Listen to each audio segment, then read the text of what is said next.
No, she was saying for this one that it would be the same exact concept, but just different numbers.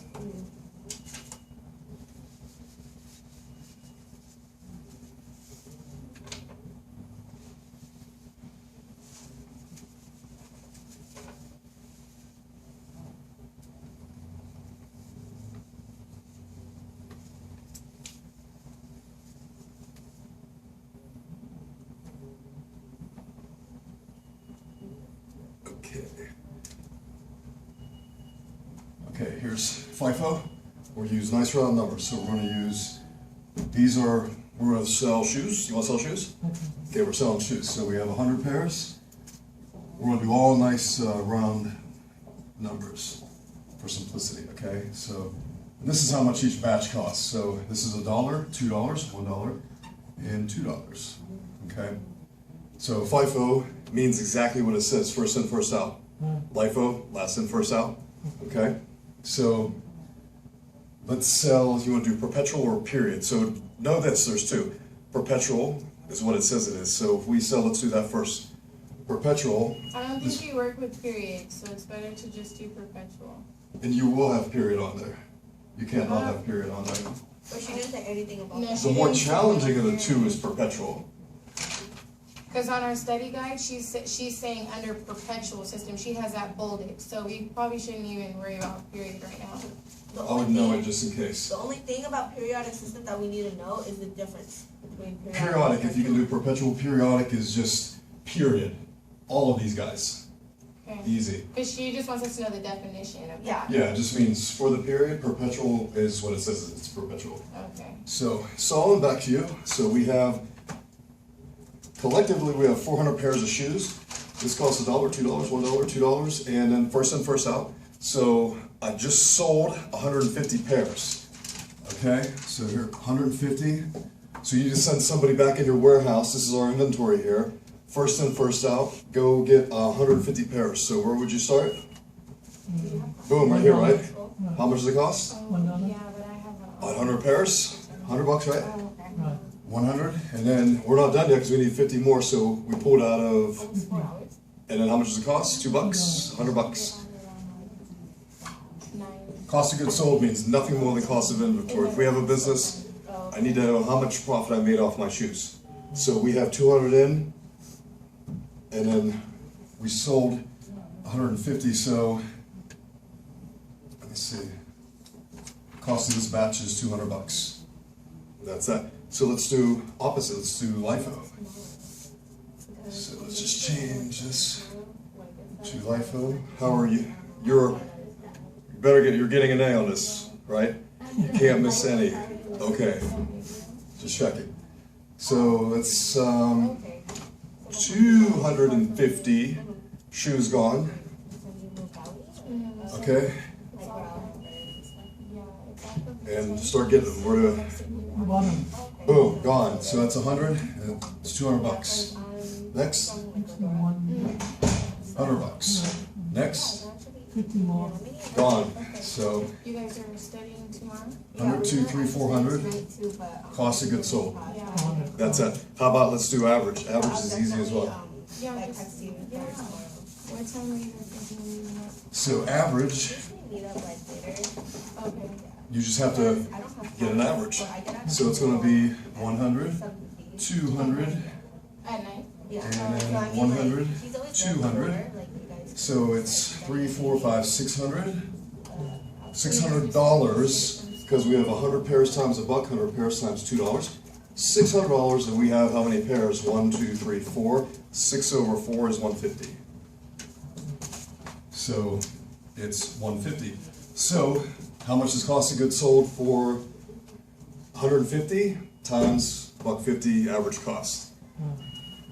Simple as that. Okay, You would do average perpetual, it's the same thing. This batch comes in. let's do the one with 2 cells, in class. Which, this guy over here? Yeah. That's the harder one. It's not harder conceptually, that's all we care about. Conceptually, it's the same. If you can do that, you can do this. Trickier numbers. Conceptually, it's the same. For simplicity, I just use that. This is the exact same thing, except, let's see. We just have some different numbers, okay? So what do you want to do, perpetual FIFO? We'll do perpetual FIFO, first in, first out.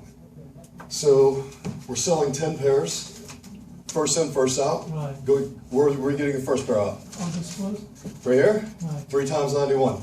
Add that up. And then we're not done yet because we need 10 we're selling, we need 7 more. okay, Gotta take it out of this guy, right? right, 7 times 106. Add them up, you're done. okay, The way you want leftover inventory, it's what's left. Left is what it is. Leftover inventory, that's what's left. So you want to do LIFO? That's easy, we don't care. Oh, this is a good test question, I didn't see it. I don't know why it wouldn't be on there. In a period of rising inflation, okay, what is better for tax purposes? Remember, if we lose some money, we can expense it. It's in your book and it should be a test. I don't know why it wouldn't be a test question, because it would be a great What are one. you saying? In periods of rising inflation, which is better for tax purposes? And why it would be better for tax purposes? Because you would not make as much money and you could expense your loss. LIFO, Yes. So LIFO. Excellent, yes. what's that? Here's why, okay? So let's do our 100, Would be 100. better for tax purposes. Yeah, okay, we sell our shoes for $6 a piece, right?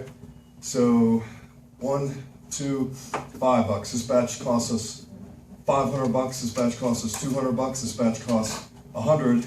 So suppose we sold $600 worth of shoes out of this guy. We only made $100 right here. We only made $100. So out of this guy here, it was only $100. So we made $500 profit.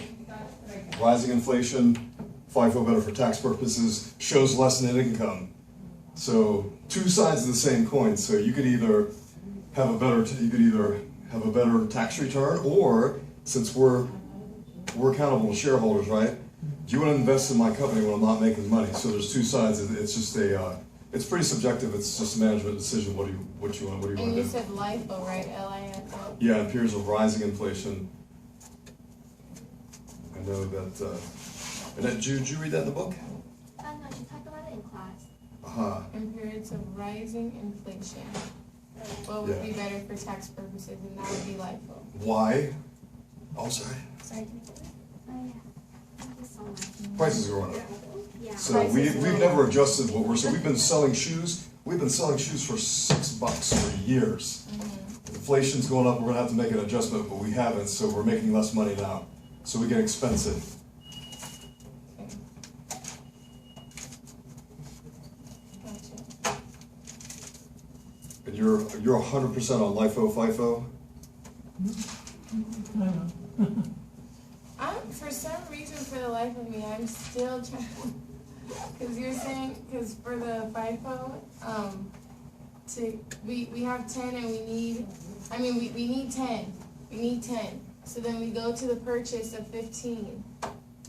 Not in, oh yeah, LIFO, yeah. For LIFO. Just take 10 out of for it. FIFO, no, for FIFO. We're working on the first one for FIFO. Means first in, first out? Right, so then we have the 3 times $91 plus 7 times 106. Got you your 10. But what I'm trying to figure out is that 7. For some reason, I'm still getting confused on where we're getting that 7. Because I know we need 10. You're running the shoe store, right? Yeah, Okay, you're selling, you go tell your guy to go get 10 out of the warehouse. right, the warehouse. First is in, okay. first out, because you want to count how much money. Remember I just did the period of rising inflation? Oh, That's got why it. you want to know these Got it, things. okay. So you want this guy, you tell him to go get 10. First so, in, first out, so we're taking it from the 3. Thank you. Okay. And he goes, well, here's 3. Or like, hey, no, go get me 7 more.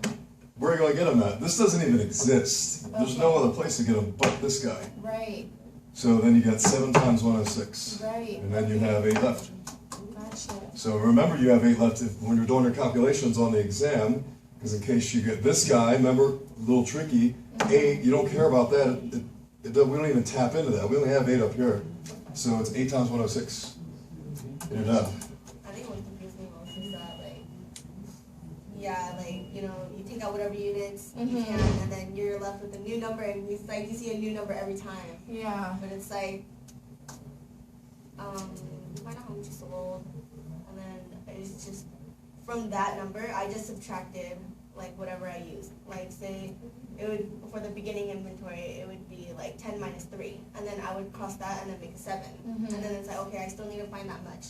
So then I would go to the next section and then take out 7 from there. If we pull out and look at the big picture, conceptually, we only care, remember the whole accounting is revenues have to match expenses, right? We want to know why.